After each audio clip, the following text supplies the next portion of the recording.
Young Justice season 4, Phantoms. First part of it came out, I think, about sometime last year, and then part of it came out recently in like May of this year. And gotta be honest, kind of bad. It's not a faithful adaptation of season 1. It's a faithful adaptation of season 3, but season 3 was bad also. For people who don't know what Young Justice is, Young Justice is essentially the sidekicks of the Justice League, and they're kind of training sort of esque kind of way into later stepping into their mentor's shoes. This season does something better than season 3, in which it stays with the main six on the most in the most part. There's an arc with most of the main cast from season 1, except Nightwing, I think. That's about it, which is something that missing from the previous 2 seasons, like season 2 and season 3, where 2 really focused more on Blue Beetle, and they were banking more on that than anything else. And season 3 focused more so on Black Lightning, Geoforce, and Halo. Credit where credit's due, but that's about all the credit I'm going to give it. Season 4 can be summed up best like this. It's just the characters in name only. There's no real writing in this at all. The dialogue is crappy, choppy at best. Dialogue really didn't help in this. Acting wasn't the greatest in some cases. There's this one scene in particular where Artemis is crying for a minute. Just feels painful to watch, and probably was painful to perform. So yeah, season starts off with an arc of Superboy and Miss Martian getting married, which I think was kind of hinted towards in season 3. Season 4 takes about a year, it seems, after season 3. It suffers in a lot of different categories, but some of the ones that I've found have been mainly story, in the fact that it focuses more on woke kind of political kind of stuff instead of actually focusing on telling a good story, which can be seen throughout the show.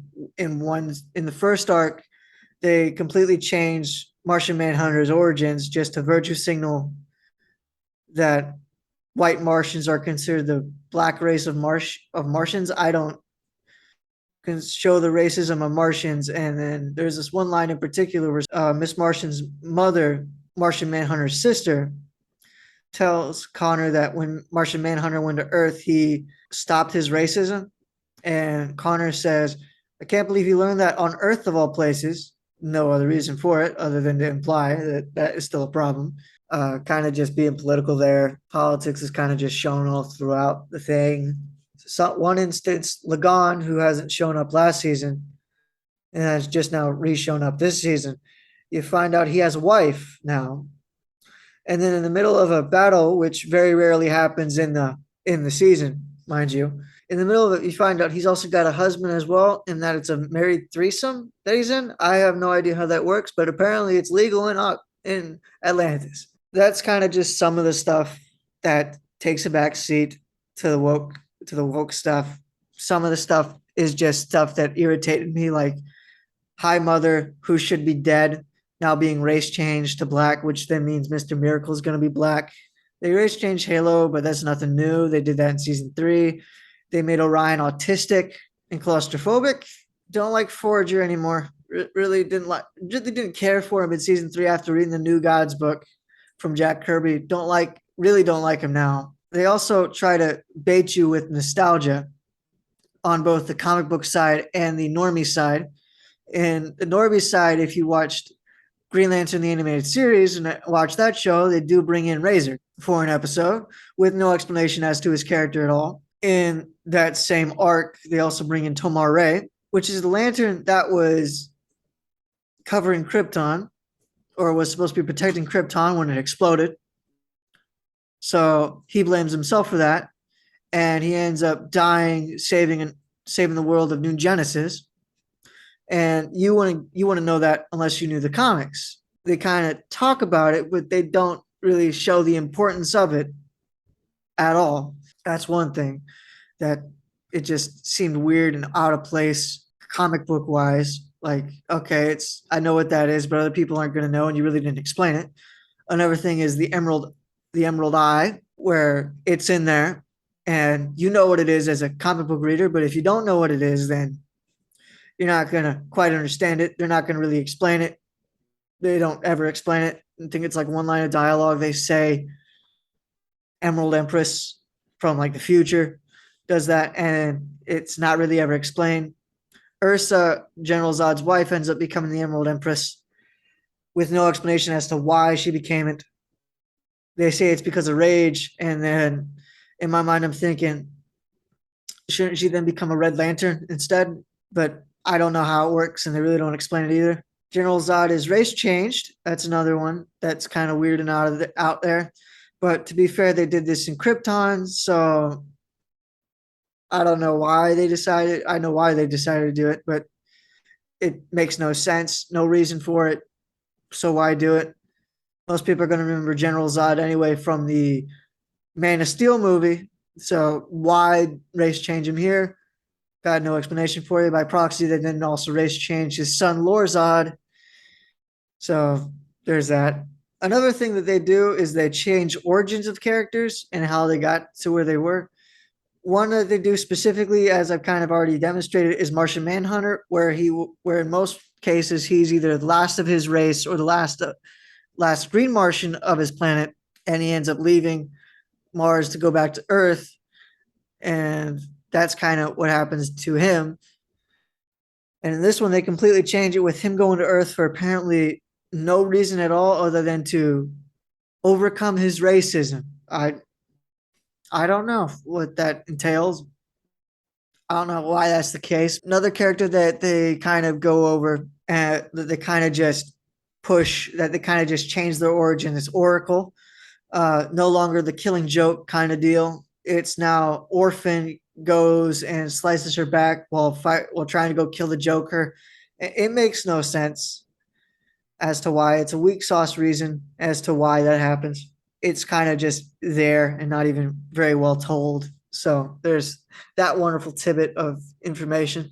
But yeah, that's kind of some of the points on the story taking a backseat and just not making any sense. And then when they do tell the story, it doesn't line up with what previously came before it. And when they do tell the story, they don't tell it in full. So, and they're relying on other shows and other nostalgia that previously hadn't been made canon in the same universe.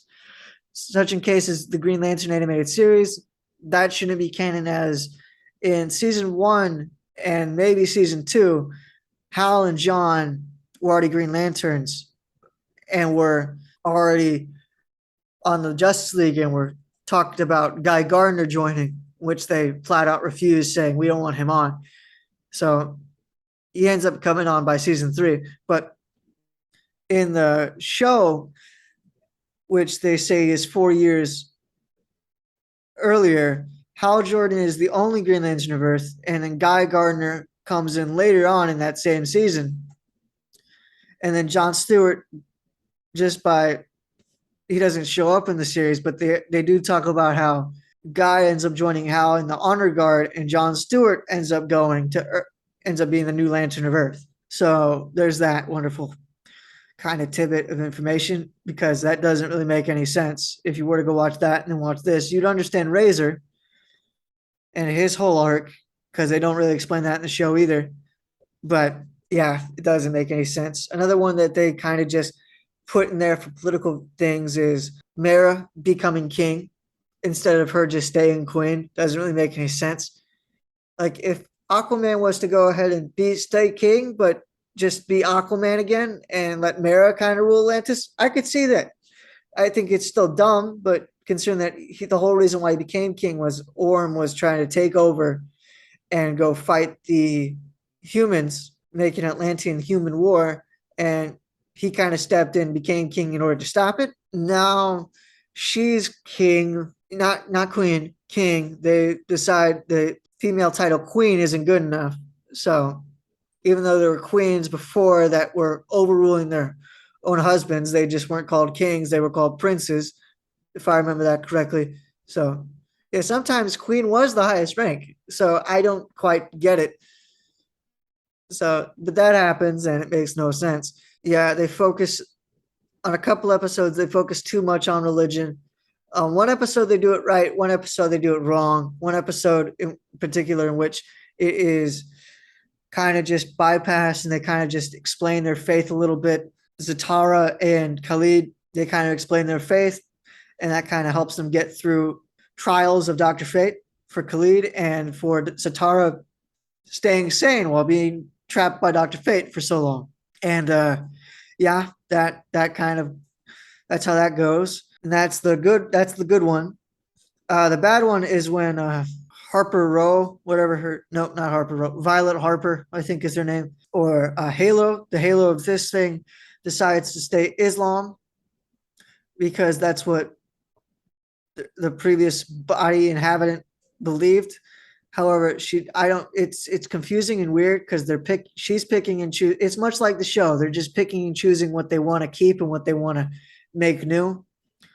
Like she wants to stay at Islam with no recollection of the culture or the religion, and but she wants to no longer be female because reasons, and it makes no sense. It makes no sense, but not a lot of the show does. There's probably other things I missed that they kind of ruined, like Forge's story, the whole story of Orion. They kind of ruined.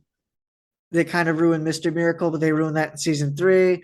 It's a whole bunch of that stuff that they ruined. So don't worry about it. If you want to hear me talk more about that, leave a comment down below because I'll have to go rewatch it.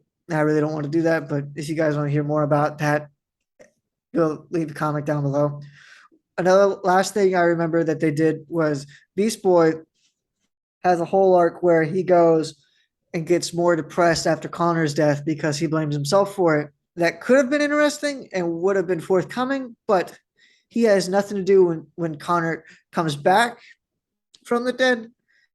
So it really has no payoff for you undergoing that whole subplot arc kind of deal that happened throughout most of the season. I mean, and it really has no payoff. So to the point where it's annoying because it's just like you brought us along for this ride hoping for a payoff, and then turns out there's no payoff at all. So yeah, that's what I can mainly see from the story side of things as to why that it was deterred. It also seems like budget was a problem, as can be seen through the animation, where a lot of the fight scenes, there are no fight scenes, which makes me think that animation, like prices were cut in order for this to actually become a season 4 kind of deal, because there's a whole bunch of just sitting and talking, not really much happening, no real action in a superhero kind of show. So there's that wonderful thing. Animation isn't good during the Zatara arc, which ironically I thought was the best arc out of all of them because it was the one that got the least political. Actually was somewhat entertaining. However, that arc mainly just pertains to like a whole like 30 to 40 minutes of them just doing these still kind of animations, which aren't that good looking. And it's kind of just passed off as this is stuff from the past and showing you the past and stuff. And they do that throughout the whole show. But it's horrible. It's horribly done. And you could have easily done it with like that weird kind of iris kind of thing where it's kind of like got that detail on the side kind of hinting towards the past. There was other ways to do it instead of doing it this way, but they decided to do it this way, more than likely due to budget cuts. On other times when they actually have flashbacks to the season 1 and season 2, that's what they do. And they don't do the still stuff. They do flashback for memories and stuff. And they actually do the whole iris kind of thing. And you get to see like season 1 and season 2 kind of animation. And it's way better than what they got in season 3 and season 4, which kind of just shows that they really didn't care at all for this. They didn't really care at all for it. They just decided, you know what, we're not going to be bothered. Don't quite get most of it. Nightwing does, there are some good moments, but then they're immediately turned into jokes. Like one of them is Nightwing actually being a good detective, like actually doing his job and being a detective. And he then gets ridiculed by Artemis, Satana, and Rocket. Just right off the bat, just immediately just becomes another joke. And it was very cool. It reminded me a lot of the Batman from 2003, I think. I'll show the show on the screen, but I believe it's 2003. Reminded me a lot of that because of the way that he thought through things, made a detective kind of analysis of everything. Thought that was cool. Thought that was needed. Thought that was cool. That's about the only cool thing in this show. They don't follow through on any of the deaths that actually happened in this season. Like in like Superboy dies, comes back to life, which I thought was going to happen.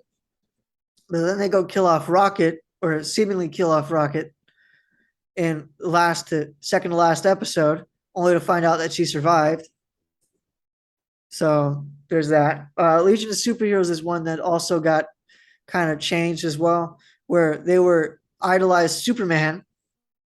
And I'll show Legion of Superheroes is, I think, a Superman and Legion of Superheroes, or it's just called Legion of Superheroes. That is a TV show. Has like 2 or 3 seasons, if I'm not mistaken. I think only 2 seasons. It's really good.